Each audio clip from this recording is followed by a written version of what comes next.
قابل صد احترام مقررین اور ناظرین کرام، السلام علیکم۔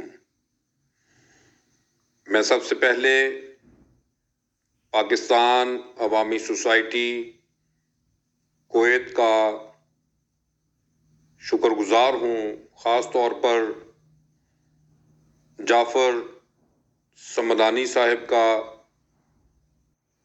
جو اس سوسائٹی کے روح رواں ہیں، اور ان کو تہہ دل سے مبارکباد پیش کرتا ہوں کہ انہوں نے شاعر مشرق کے یوم پیدائش کی مناسبت سے اس پروگرام کا انعقاد فرمایا، اور میں ان کا شکر گزار ہوں کہ انہوں نے مجھے بھی اس میں خطاب کا موقع فراہم کیا۔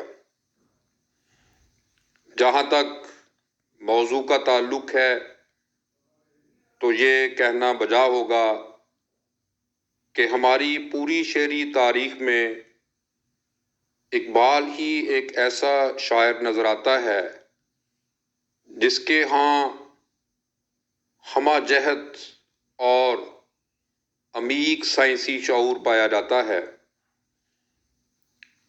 اقبال کوئی سائنسدان تو نہ تھے، اور جس دور میں انہوں نے تعلیم پائی، ہمارے یہاں سائنسی تعلیم کا رجحان نہ ہونے کے برابر تھا، مگر اس کے باوجود ان کے ہاں سائنس کا اتنا گہرا شعور پایا جاتا ہے کہ اس پہ حیرت ہوتی ہے۔ مگر اس سے بھی زیادہ حیرت انگیز بات یہ ہے کہ ڈاکٹر پرویز ہود بھائی جیسے لوگ یہ سمجھتے ہیں کہ اقبال سائنس اور عقل کے گویا دشمن تھے اور سائنسی ترقی کی راہ میں رکاوٹ ہے، حالانکہ اقبال نے سائنسدان کو عبادت میں محو ایک صوفی سے تشبیہ دی ہے۔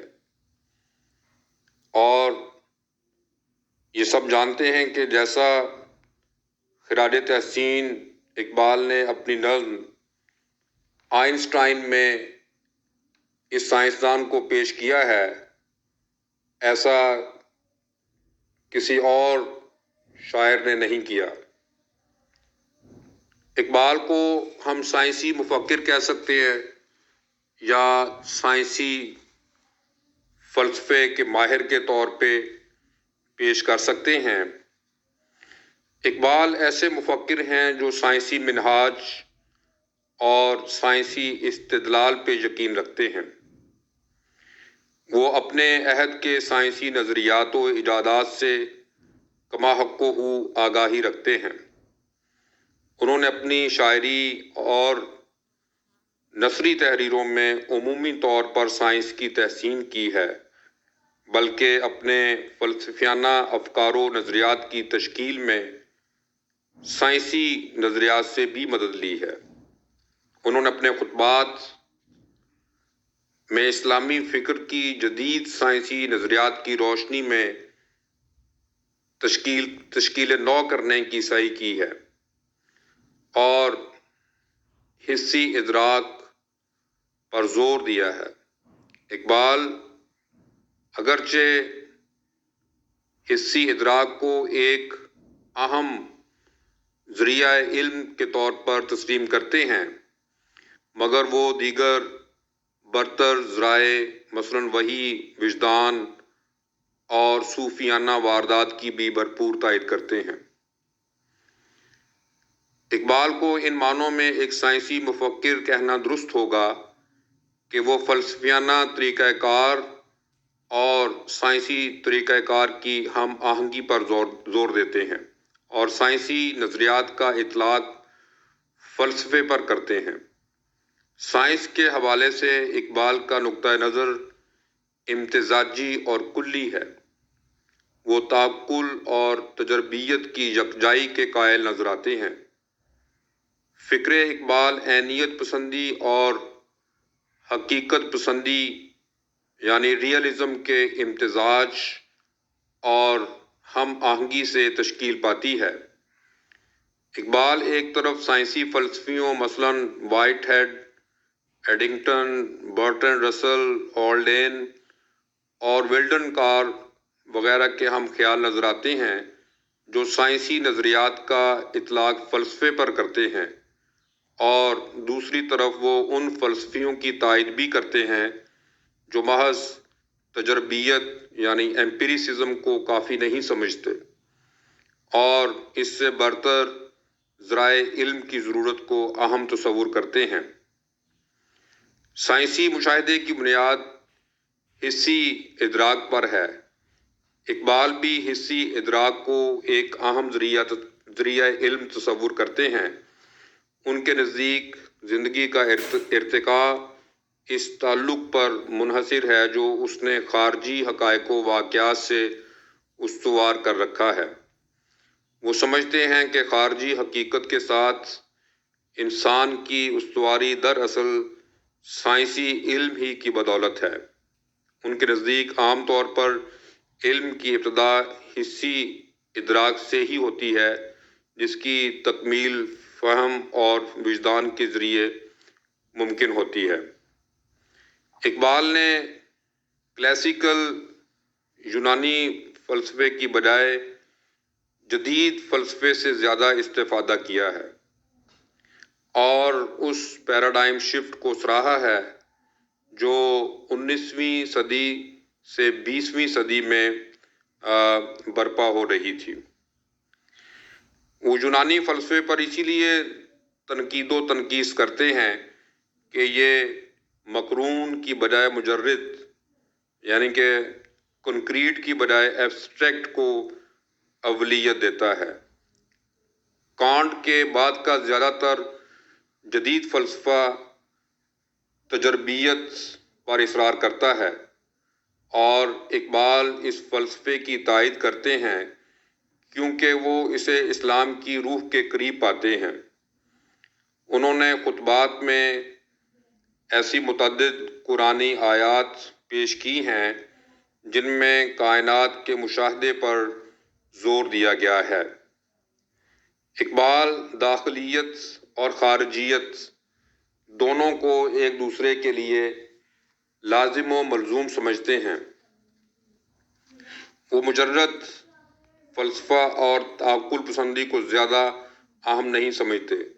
اقبال کے خیال میں قدرت کاملہ کو اگر صرف مجرد نقطہ نظر سے دیکھا جائے تو وہ ایک اندھی، من موجی اور غیر منظم قوت محسوس ہوگی، جبکہ ان کے نزدیک قرآن کائنات کو منظم اور باہم مربوط قوتوں اور اجزاء سے متشکل سمجھتا ہے جن کو خارجی کائنات میں حسی ادراک کی مدد سے جانا جا سکتا ہے۔ اقبال کا تصور فطرت سائنسی نوعیت کا ہے۔ وہ مادی کائنات کو حقیقی تصور کرتے ہیں اور اسے معروضی یعنی آبجیکٹو نقطہ نظر سے دیکھتے ہیں۔ وہ ایک سائنسدان کی طرح فطرت میں ایک خاص تنظیم اور اصول و قوانین کی کارفرمائی کا مشاہدہ کرنے کا درس دیتے ہیں۔ اقبال کے نزدیک ذکر اور فکر دونوں ہی انسان کی جستجو کے مقامات ہیں۔ حقیقت اولیٰ تک رسائی کے لیے یہ دونوں ضروری ہیں۔ ان کے خیال میں فکر اپنی ایک آنکھ سے خلوت پر نظر رکھتی ہے اور دوسری سے جلوت کا مشاہدہ کرتی ہے۔ حقیقت کے مکمل ادراک کے لیے انسان کی ظاہری اور باطنی دونوں آنکھوں کا کھلا ہونا ضروری ہے۔ اقبال نے مختلف سائنسی علوم مثلاً طبیعیات، فلکیات، حیاتیات اور ریاضیات میں خصوصی دلچسپی کا مظاہرہ کیا ہے۔ اس کا اندازہ ان کے ذاتی کتب خانے میں موجود ان متعدد سائنسی کتب سے ہوتا ہے جو ان کے زیر مطالعہ رہیں اور جن میں سے اکثر کے حوالہ جات انہوں نے اپنی نثری تحریروں خصوصاً اپنے خطبات میں پیش کیے ہیں۔ ان کتب کی اکثریت اقبال کے دور میں پیش کیے جانے والے جدید سائنسی نظریات کو منظر عام پر لاتی ہے، چنانچہ یہ کہنا غلط نہ ہوگا کہ اقبال اپنے عہد کے جدید سائنسی رجحانات کے نمایاں پہلوؤں سے کافی حد تک باخبر تھے۔ اقبال اشیاء و مظاہر کے بغور مشاہدے پر زور دیتے ہیں۔ اقبال سمجھتے ہیں کہ انسان کی آگہی کا سفر کبھی پایا تکمیل تک نہیں پہنچ سکتا۔ جب اس پر کوئی حقیقت منکشف ہوتی ہے تو یہ اس کے لیے حرف آخر نہیں بلکہ اس حقیقت سے متصل دوسرے نامعلوم حقائق اسے دعوت فکر دیتے ہیں۔ یوں یہ سلسلہ لامتناہی رخ اختیار کر لیتا ہے اور اس سفر کا آغاز و انجام حیرت ہے۔ سائنس کا دار و مدار بھی اسی انداز فکر پر ہے۔ اقبال سائنسی ایجادات کو قدر کی نگاہ سے دیکھتے ہیں، البتہ وہ مشینوں کی حکومت کے خلاف ہیں۔ ان کے نزدیک یہ انسان کی تخلیقی صلاحیتوں کا عمدہ اظہار ہیں۔ وہ سمجھتے ہیں کہ انسانیت کی بقا اس کی قوت تخلیق ہی کی وجہ سے ہے اور عالم ایجاد میں اسی کی عزت ہے جو قوت ایجاد کا حامل ہے۔